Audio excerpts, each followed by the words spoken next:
Today, we resume our study of what America is really all about in the series that we're calling Happiness, Our Founding Governing Principle.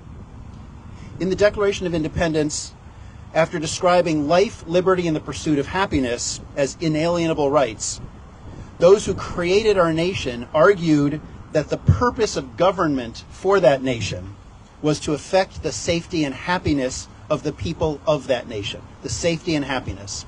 Those were the two purposes of government. So the American experiment was built on a foundation of safety and happiness as its twin governing goals. And obviously all people want safety and all want happiness. But we don't all agree on what safety means. And we don't all agree on how much happiness we'd be willing to give up to increase safety. For instance, concepts of self-defense, and the most easy example, I think, is the speed limit. We could all be less happy by driving more slowly, but we'd be more safe if we did so. We also don't agree about what happiness is. What makes me happy might make someone else unhappy. And we certainly don't all agree on how much safety we'd be willing to give up in order to increase happiness, which could include things as elimination of alcohol, elimination of drugs. We'd have a safer society without them. We'd have a less happy society without them. So how you balance safety and happiness, and how you balance what makes me happy against what makes you happy, exposes differences in values. And those value differences in safety and happiness drive political divisions. Maybe the starkest division that we have in this country on safety versus happiness in 2024 America is on the topic of guns. We all want to be safe. No one finds happiness in getting shot. Many believe strongly that safe happiness requires being armed and ready. Many others believe strongly that safe happiness requires not being around guns at all. Some kind of middle ground wants to find safe happiness in changing the types of weapons available to the general public so that a killer will be less effective, less lethal. When we reflect back, as we've been doing this summer and now into the fall, on the glorious talents of America's founders, we can be astonished at how far-seeing and enlightened and smart and serious they all were. And at the same time, we can be deeply disappointed at their views on the role of women and their acceptance of and protection of slavery as an institution. Our founders, in many important ways, failed us. But we, in important ways, have failed them. A current vice presidential... Did this just go off? No, okay. A current vice presidential candidate said this week that the Georgia school shooting was, quote, a fact of life. And that's true. It's an American fact of life, a uniquely American fact of life. Last year, a 13-year-old boy in Georgia with a known obsession about school shootings was given an AR-15 as a gift. And this week, the now 14-year-old boy he became shot up a school. Among the headlines this week was from the satirical site called The Onion, which publishes the same headline over and over and over every time there's a mass shooting. Their headline says, quote, "No way to prevent this, says the only nation where this regularly happens."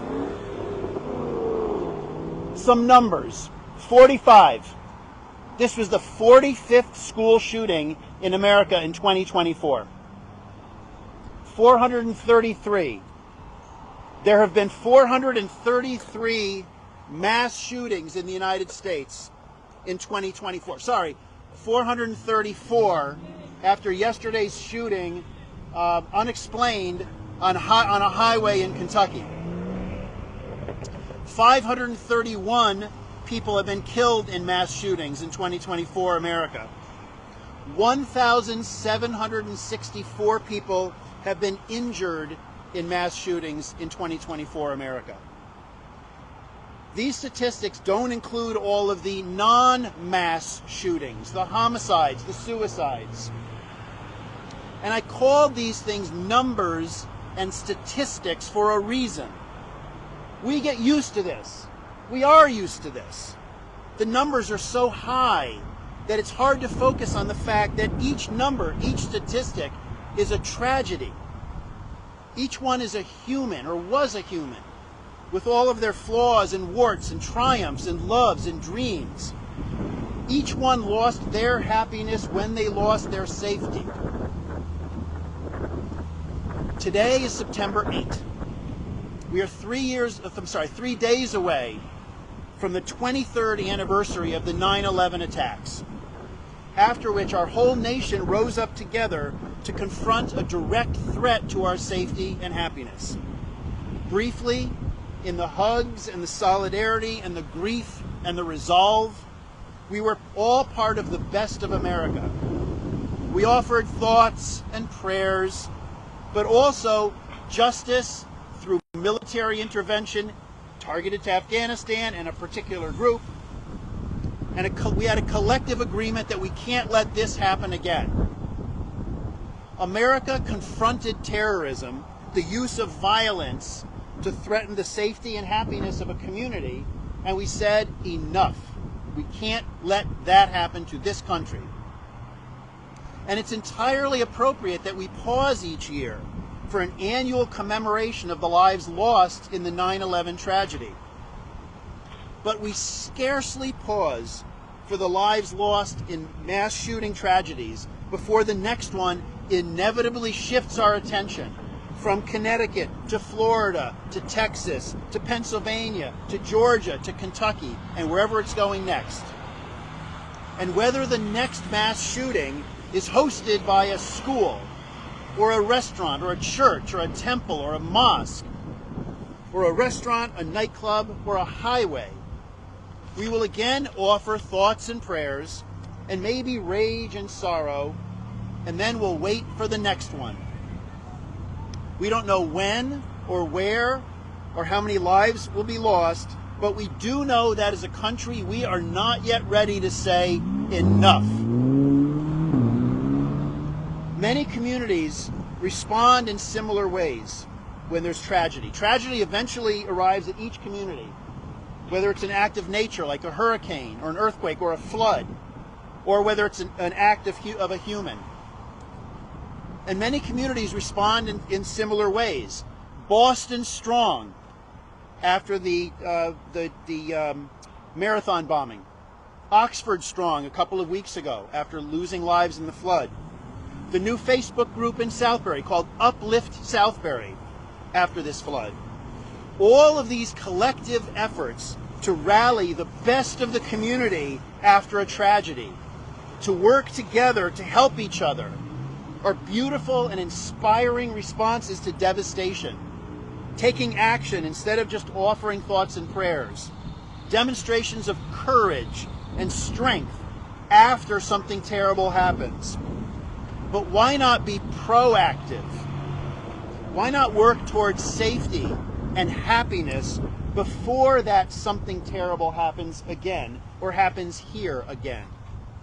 Let us as a community here have not just the post-event strength and post-event courage, but also the pre-event strength and courage to work toward elimination or at least reduction in gun violence, to work toward the founders' goals of safety and happiness, and to work towards Justice Southbury's vision of a more fair and kind community for all. Thank you.